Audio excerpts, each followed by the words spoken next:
નમસ્કાર દર્શક મિત્રો, શ્રી સિદ્ધિવિનાયક ગુજરાત જ્યોતિષમાં આપ સૌનું હાર્દિક સ્વાગત છે. આજનો વિષય છે વિપરીત રાજયોગ.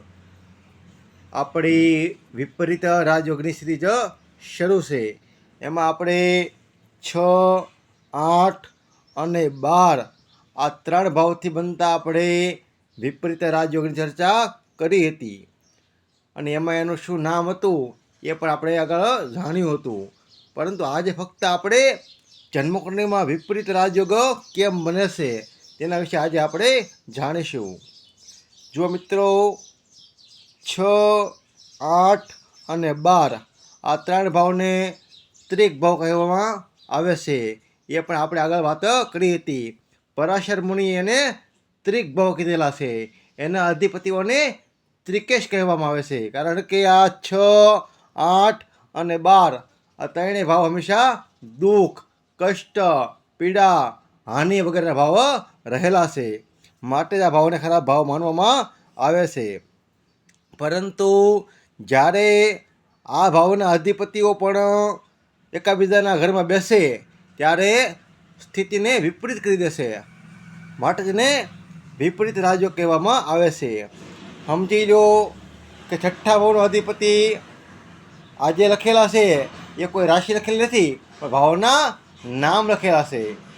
તો છઠ્ઠા ભાવનો અધિપતિ હોય એ 8મા ભાવમાં બેસે, 8મા ભાવનો અધિપતિ હોય એ છઠ્ઠા ભાવમાં બેસે, અથવા આ બે ભાવના અધિપતિ હોય એ 12મા ભાવમાં બેસે, અથવા 12મા ભાવનો અધિપતિ જે હોય એ 8મે બેસે કે છઠ્ઠે બેસે, તો જન્મકુંડળીમાં વિપરીત રાજયોગ બને છે.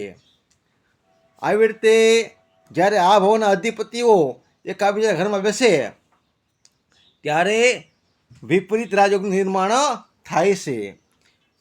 હવે આપણે એક ઉદાહરણ લઈએ. સમજી લો કે હવની જન્મકુંડળીમાં લગ્ન હવનું નોખું હોવાનું છે. સમજી લો કે અહીંયા મકર લગ્ન છે. કોઈનું જન્મકુંડળીમાં મકર લગ્ન છે. તો મકર, કુંભ, મીન, મેષ, વૃષભ ને મિથુન, છઠ્ઠા ભાવમાં મિથુન રાશિ આવશે. કર્ક, સિંહ, 8મા ભાવની અંદર સિંહ રાશિ આવશે. કન્યા, તુલા, વૃશ્ચિક ને ધન, 12મા ભાવમાં આવશે ધન રાશિ. તો છઠ્ઠા ભાવનો અધિપતિ બનશે બુધ, 8મા ભાવનો અધિપતિ બનશે સૂર્યદેવ, અને 12મા ભાવનો અધિપતિ બનશે ગુરુદેવ. તો જ્યારે પણ બુધદેવ હોય એ સિંહ રાશિમાં બેસે, અથવા સૂર્ય છે એ મિથુન રાશિમાં બેસે, અથવા આ બે ભાવના અધિપતિઓ હોય એ ધન રાશિમાં બેસે, અથવા તો ગુરુદેવ છે એ મિથુન રાશિમાં બેસે કે સિંહ રાશિમાં બેસે, તો જન્મકુંડળીમાં વિપરીત રાજયોગ બને છે. આવી રીતે કોઈ પણ જન્મ લગ્ન હોય પણ આ ભાવના અધિપતિઓ એકાબીજાના ઘરમાં બેસે ત્યારે જન્મકુંડળીમાં વિપરીત રાજયોગ કહેવામાં આવે છે. કારણ કે આપણે એક કહેવત છે કે લોઢું જ લોઢાને કાપે છે. માટે આ ભાવ હંમેશા ખરાબ હોય છે. તો ખરાબ ભાવનો અધિપતિ હોય એ ખરાબ ભાવમાં બેસે તો એ ભાવને એ નમાવે છે, એ ભાવને એ ઝુકાવે છે. માટે તેને વિપરીત કહેવામાં આવે છે. અને એ ભાવ ઝૂકવાથી, એ ભાવમાં સંઘર્ષ વધવાથી માણસને રાજયોગનું પરિણામ પણ પ્રાપ્ત થાય છે. આવી રીતે જન્મકુંડળીમાં વિપરીત રાજયોગ રહેલો છે. જુઓ મિત્રો, ઘણા જ્યોતિષ મિત્રો તો ત્રીજા ભાવને પણ આમાં સામેલ કરે છે. ત્રીજા ભાવનો અધિપતિ હોય એ છઠ્ઠા ભાવમાં બેસે, 8મા ભાવમાં બેસે કે 12મા ભાવમાં બેસે, અથવા 6, 8 અને 12 ભાવના અધિપતિઓ ત્રીજા ભાવમાં બેસે તો પણ એને તે વિપરીત રાજયોગ ગણે છે. પરંતુ પરાશર મુનિએ ફક્ત 3 ભાવોને મહત્વ આપવામાં આવેલું છે, 6, 8 અને 12. પરંતુ આજના સંદર્ભમાં આ વાત આપણે માની શકાય છે. કારણ કે ત્રીજો ભાવ છે એ મહેનત, સાહસ, પરાક્રમ ભાવ છે. જ્યારે આ ભાવના અધિપતિઓ એની અંદર સંબંધ બનાવે ત્યારે વ્યક્તિની અંદર પરાક્રમ વધી જાય છે, સાહસ વધી જાય છે, એની કાર્યશૈલી જે હોય એ વધી જાય છે. સમજી લો કે 8મો ભાવ છે એ દુઃખ, પીડા, કષ્ટ અને સંઘર્ષનો છે. તો આ ભાવનો અધિપતિ ત્રીજા ભાવમાં બેસે તો એ વ્યક્તિને દુઃખ આવશે, પીડા આવશે, કષ્ટ આવશે, સંઘર્ષ પણ વધશે. પરંતુ ત્રીજો ભાવ શેનો છે? ત્રીજો ભાવ છે મહેનતનો, સાહસનો અને પરાક્રમ ભાવ છે. અને આ ભાવને ત્રિશડાય ભાવ કહેવામાં આવે છે. તો એ વ્યક્તિ જે છે એ વ્યક્તિ જે પરાક્રમ કરીને પોતાના જે દુઃખ છે, પીડા છે, કષ્ટ છે એની સામે લડશે, એની સામે એ ઝૂકશે નહીં. માટે આપણે પણ એને અત્યારના સંદર્ભની અંદર, આજના સમયની અંદર ત્રીજા ભાવને પણ આપણે લઈ શકીએ છીએ. જ્યારે 6, 8 અને 12 ભાવના અધિપતિઓ ત્રીજા ભાવની હારે સંબંધ બનાવે ત્યારે પણ વિપરીત રાજયોગ ગણી શકાય છે. હવે સમજી લો કે આવી તો ઘણી બધી કુંડલીઓમાં આપણને વિપરીત રાજયોગ જોવામાં આવતા હોય છે. 100માંથી 90 કુંડળીની અંદર વિપરીત રાજયોગ જોવામાં આવે છે. તો બધા એને હું હરખું ફળ મળે છે? વિપરીત રાજયોગનો અર્થ શું થાય છે?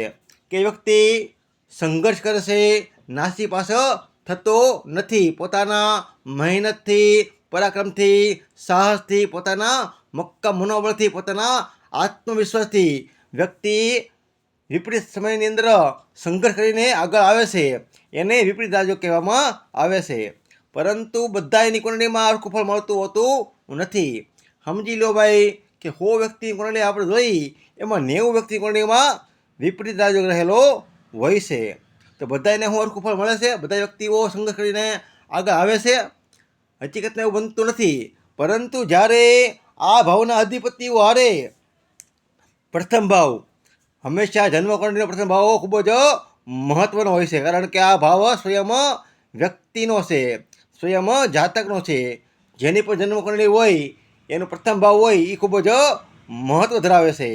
જ્યારે આ ભાવનો અધિપતિ 6, 8 અને 12માં ભાવના અધિપતિ હારે અથવા તો ત્રીજા ભાવના અધિપતિ હારે સંબંધ બનાવે ત્યારે આ જે રાજયોગ હોય એને એક સફળ રાજયોગ કરી દેશે. કારણ લગ્નેશ છે એ સાતક પોતે સ્વયં છે. માટે જ્યારે લગ્નેશ સંબંધ 3, 6, 8 અને 12 આ ભાવથી બને એટલે સમજી લો કે લગ્નેશ હોય એ ત્રીજે બેહે, છઠ્ઠે બેહે, 8મે બેહે કે 12મે બેહે અને કુંડળીમાં વિપરીત રાજયોગ પણ હોય ત્યારે આ એક વિપરીત સફળ રાજયોગ બને છે. આ વ્યક્તિઓ શૂન્યમાંથી પણ સર્જન કરી બતાવે છે. સમજી લો કે કોઈ રાજકારણીના દીકરા હોય તો એ રાજકારણમાં આવે એમાં કોઈ નવી વાત નથી. કોઈ ફિલ્મ સ્ટારના દીકરા હોય એ ફિલ્મ દુનિયામાં આવે એમાં કોઈ નવી વાત નથી.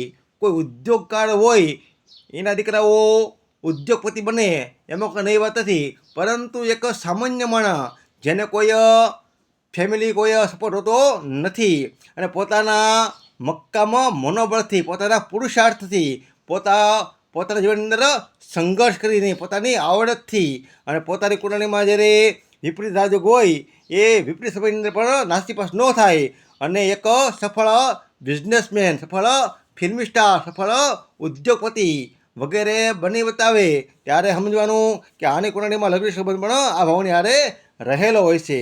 અને આવા લોકો પોતાના વિપરીત સમયની અંદર સંઘર્ષ કરીને રાજયોગ પ્રાપ્ત કરે છે.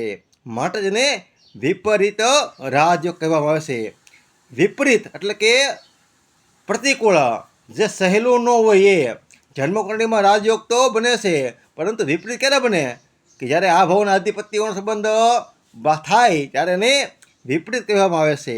જ્યારે વિપરીત સમય હોય અને વ્યક્તિ કોઈ રીતે મૂંઝાય નહીં.